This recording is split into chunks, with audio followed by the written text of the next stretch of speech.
शिवांगी हमेशा से मेरे सामने थी। उसकी फ्रेंड उसे मेरे बारे में बताती भी थी। शिवांगी को भी मालूम था कि मैं उसके पीछे ही हूँ। फिर उसके पीछे रहते हुए हमारा स्कूल लाइफ खत्म हो गया। उसके बाद कॉलेज लाइफ भी खत्म हो गया। हम जॉब वाले दिन में आ गए और नौकरी के दिन भी चले गए पड़े। मैं शिवांगी को कभी अपने दिल की बात नहीं बता पाया। फिर फाइनली शादी का दिन आया और शिवांगी दुल्हन के जोड़े में बहुत ही प्यारी लग रही थी। अब टाइम था दूल्हे के साथ जाने का, बट वो दूल्हा मैं नहीं था बल्कि मेरा क्लासमेट मनीष था। और इसमें पूरी गलती आदर्श की ही थी, क्योंकि मैंने उसे हर एक मोमेंट में हिंट दिया था कि मैं भी उसे लाइक करती हूँ, बट वो बुद्धू कभी मेरी हिंट समझ ही नहीं पाया। हमेशा मुझे इग्नोर करता रहा और अब उसकी एक गलती की सजा हम दोनों को भुगतनी होगी। खैर, मेरे साथ हमेशा से ही ऐसा ही होता आ रहा है, जिसके लिए भी मैं पूरी ट्रू फीलिंग्स के साथ एफर्ट्स डालता हूँ, वो ही मुझे डिच कर देते हैं। जैसे ये मेरा 9वीं क्लास का दोस्त आदित्य है। मैंने इसकी गलती अपने सर लेकर बहुत पहले इसकी हेल्प करी थी। आज मुझे बचाने के लिए दिल से थैंक यू ब्रो। ऑलराइट भाई, हम भाइयों के बीच कभी सॉरी थैंक यू नहीं आनी चाहिए। फिर मैं भी एक थैंक यू अदा करने के लिए अपना फेवरेट हैंड बैंड तुम्हें देना चाहता हूँ। ये हैंड बैंड तुम मुझे पूरे दिल से दे रहे हो। ये देखकर मुझे अच्छा लगा। उसके 8 साल बाद जब मैं जॉब के लिए एक बड़े कंपनी में गया तो वहाँ की मैनेजर ने मुझे बहुत बुरा भला सुनाया, जैसे हम जैसे गरीबों को जॉब मिलेगा ही नहीं। क्या चालू है गाइस? फिर वहाँ मैंने देखा कि इस कंपनी का हेड बॉस तो मेरा दोस्त आदित्य ही है, बट आदित्य ने मुझे उस वक्त ऐसे इग्नोर किया जैसे वह जानता ही नहीं मुझे। उस मोमेंट में मुझे बहुत बुरा महसूस हुआ। अरे, आपने अपने दोस्तों की बातों से ऐसे हार्ट नहीं होते डियर। हाँ, और ये तो मेरा बचपन का बेस्ट फ्रेंड है। हाँ, बट आदित्य तुम्हें अपना बेस्ट फ्रेंड नहीं मानता, नहीं तो वह तुम्हें ऐसे नहीं डांटता। वह तुम्हारी दोस्ती पूरी तरह भूल चुका है। फिर मैंने भी डिसीजन लिया कि अब मैं आदित्य का दिया हैंड बैंड उसे वापस करूंगा। अच्छा, तो अब तुम पुराना तोहफा लौटाकर मुझसे नया तोहफा लेना चाहते हो ब्रदर? क्या मतलब है तुम्हारा? ये देखो तुम्हारा प्रमोशनल ज्वाइनिंग लेटर। तुम्हें मेरी बातें अभी बुरी लगी होंगी, बट ये तुम्हें सरप्राइज देने का बिल्डअप था भाई। आदित्य ने मुझे अपनी कंपनी में एडवर्टाइजमेंट डिपार्टमेंट का क्रिएटिव हेड बना दिया। हम दोस्तों में सभी एक दूसरे की हेल्प करते रहते हैं। जैसे अभी मैं अपने दोस्त किट्टू की डेट के लिए तैयारी करवा रहा हूँ। और इधर मैं भी अपनी फ्रेंड लिया को 10 on 10 बेडी बना रही। उनके ड्रेस रेडी होने के बाद उनका प्रॉपर मेकअप किया जाएगा। चूँकि इन दोनों को ढंग से बात करने नहीं आता, तो हमने इन्हें ब्लूटूथ कनेक्टेड ईयरबड्स पहनाकर भेजा है ताकि हम इन्हें असिस्ट कर सकें। ये दोनों बेवकूफ तो बस हेलो हाय किए जा रहे थे। अबे कुछ पूछ भाई। जी, आपने खाना खाया? हाँ जी, भरपेट खाया। और इसके बाद ये लोग फिर से चुप हो गए। थोड़े पर्सनल चॉइस वाले क्वेश्चन पूछ ब्रो। आपको बॉडी लोशन लगाना पसंद है या सरसों का तेल?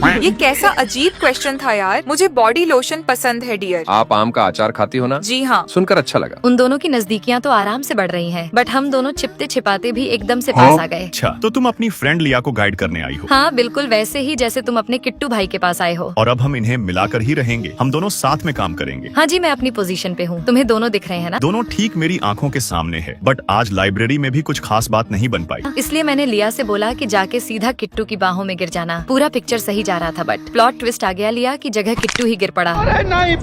और उस मूवमेंट में मुझसे गलत गाना चल गया, जिस वजह से हमें वहाँ से भागना पड़ा। इन दोनों का क्या होगा? अब हमें कुछ समझ नहीं आ रहा। हमें कुछ करना होगा। उन्हें पिला दे क्या? चलो, आदर्श ने तो किट्टू को जूस दे दिया और तुम जाकर सीधा उसके बाहों में चिपक जाओ लिया। हमारा काम खत्म। अब हमें भी थोड़ा जूस भी लेना चाहिए। लो, तुम ऑरेंज पियो, में मैंगो फ्लेवर पीऊंगी। तुम्हें आज भी ऑरेंज से ज्यादा मैंगो फ्लेवर ही पसंद है ना शिवांगी? हाँ, बट तुम्हें मेरी पसंद कैसे मालूम? तुम्हें एहसास नहीं होगा शिवांगी, बट मैं स्कूल से लेकर अब तक तुम्हारी हर छोटी सी छोटी चीजों को नोटिस करता आ रहा हूँ। एक बार क्लास में लेक्चर देते समय मैं बहुत नर्वस हो गई थी, बट तुमने मेरा हौसला बढ़ाया, मुझे कॉन्फिडेंस दिलाया कि मैं कर सकती हूँ। और फिर तुमने बहुत ही बढ़िया लेक्चर दिया। पूरा क्लास तुमसे इम्प्रेस्ड था। और फिर जब उस रात हमारी दोबारा मुलाकात हुई, तब तुम्हें देखते ही मैं अपनी पुरानी यादों में चली गई थी। हम दोनों बहुत ही शर्मा रहे थे, एक दूसरे की आंखों में भी नहीं देख पा रहे थे। इसलिए हमने चश्मा लगाकर एक दूसरे को फूल मन भर के देखा। किसी को देखकर हमारे चेहरे पर इतनी मुस्कान तभी आती है जब सामने वाले से हम भरपूर दिल से मोहब्बत करें। ये दोनों साथ में बहुत प्यारे एंड खुश लग रहे हैं। हमारी वजह से ये दोनों भी साथ आ गए। Mission successful. बट इसके बाद मेरी और शिवांगी की चैट्स में काफी लड़ाई झगड़ा होता था, जिसे देख मेरे दोस्तों भी मुझे लड़ाकू समझने लगे थे। फिर हम सभी भाइयों ने माउंटेन डीओ पीकर फ्री फायर खेला, बट मैं उसमें भी बुरी तरह हार गया। एक गेम में हार गया तो क्या हुआ गाइस? मेरे पास तुम सबसे खूबसूरत गर्लफ्रेंड शिवांगी है। आप हम सबका Mountain Dew P low, but please ऐसे बोलकर हमारी जीना जलाया करो। बाकी सभी लाइक सब्सक्राइब कर अपने शहर का नाम कमेंट करें।